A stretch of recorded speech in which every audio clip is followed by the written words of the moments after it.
Okay, so we're going to go over the starting and setup of a new seller folder and how that looks and what the process is for getting that completed. What we're going to do here, for instance, it's going to be either a foreclosure, which will be REO, a retail listing, which is an equitable sale, or it'd be a short sale where they are underwater and upside down. So if it's an REO, you would click into REO, and then you would select one of the listing templates here based on whomever sent us the assignment. These are specific to each asset manager that we do business with. If it were a retail folder, you're going to copy the new seller folder template. And if it were a short sale, you would copy based on the short sale listing templates, whichever one their bank is. If it's not one of the specific banks here, you would use the generic bank template. So we're going to do a retail folder here and just get this thing started. We're going to copy the folder template.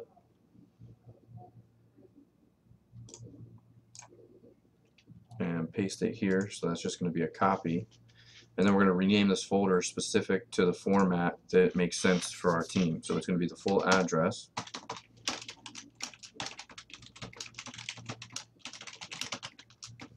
including zip code. And then we put the seller's last name in all caps.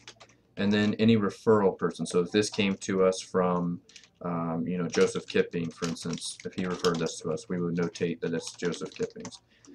This actually is not a referral, so it's just going to say the address and the person's last name. So that's going to create the folder template, and it's going to put it in order here.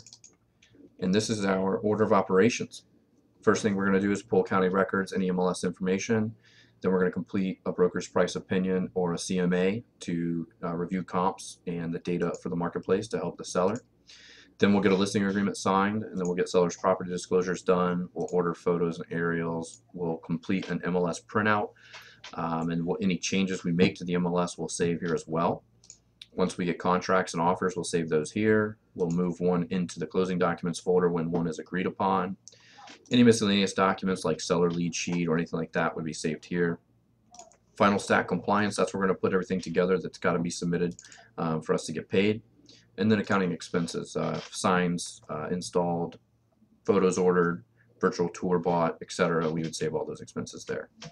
Okay, so once you set up the folder on Dropbox, we utilize Brivity for our listing management. So we're going to come in here to listings, and we're actually going to add a new listing. And we don't know anything about the property yet, other than it's a 3-bedroom home in Forest Hills in Tampa. So we're going to say 3-bedroom Forest Hills home near Carrollwood. And it's a residential property, 10209. And it's 33612.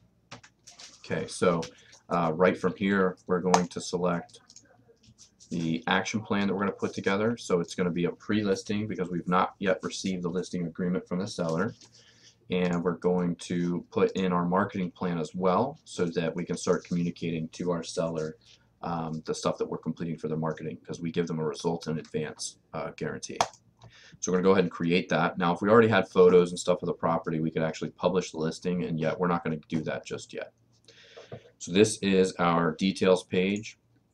We can put a description here, we can add our seller here, we can actually come back in and put the physical listing date here. We can put all sorts of stuff in here based on the property. We're going to come back to all of this. Right now we want to go to the tasks, and we want to, these are the steps in which we're going to complete. We want to create a property folder on Dropbox. We just did that. We want to research the neighborhood, the client info, etc., etc., etc. So this is all of the stuff that we're going to do, and we're going to go through that now in the MLS. So the first thing we're going to do, like I said, in the order of operations, is pull county records and MLS info. So we're going to start in the MLS by searching to see if this property has ever been sold before. Okay, so the address is not found, so it's not likely to have been listed and sold in the MLS in the last 10 years. So in that case, we're going to come over here to taxes. We're going to select IMAP. Okay, so we're in IMAP, and now we're going to just search for this property in Hillsborough County. We'll throw the property address in here and see what we come up with. And so here's our property record. It's going to show the owners, it's going to show the property, all sorts of data here, single family, the size of the lot, subdivision that it's located in, the assessed values, tax collector values, data about the property specifically, flood zones, all the way up to comparable properties, MLS statistics, that's supply and demand, and demographics such as household income, college completed, etc. So we're going to get a lot of data here. First thing we're going to do is I'm actually going to print all of these and save them to the folder.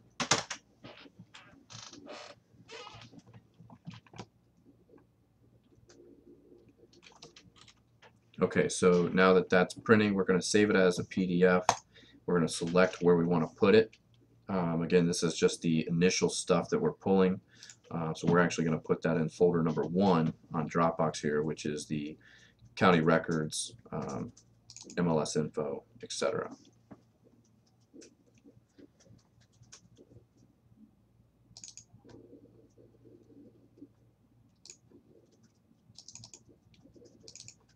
And that's just the IMAP. So that's going to save that as a PDF. We'll jump right to the property appraiser. We're going to save the property appraiser, we're going to save the tax collector, we're going to save the aerial photos, we're going to save the public records, sales, everything. This is the floor plan, so we're going to save that.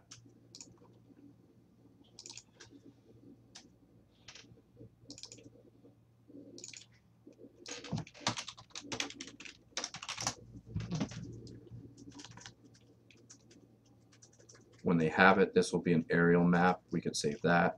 Doesn't look like it's populating. This just kind of shows all the stuff about the property, and then we'd have access to it, right on our server, and the seller has access to it all in one convenient location. So we're going to print this as well.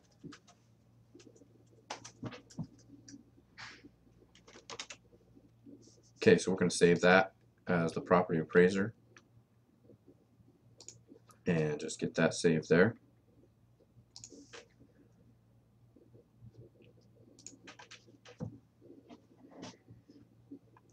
And we're going to also make sure we print the nearby sales. Nearby sales is going to include any public record sales that we might be missing.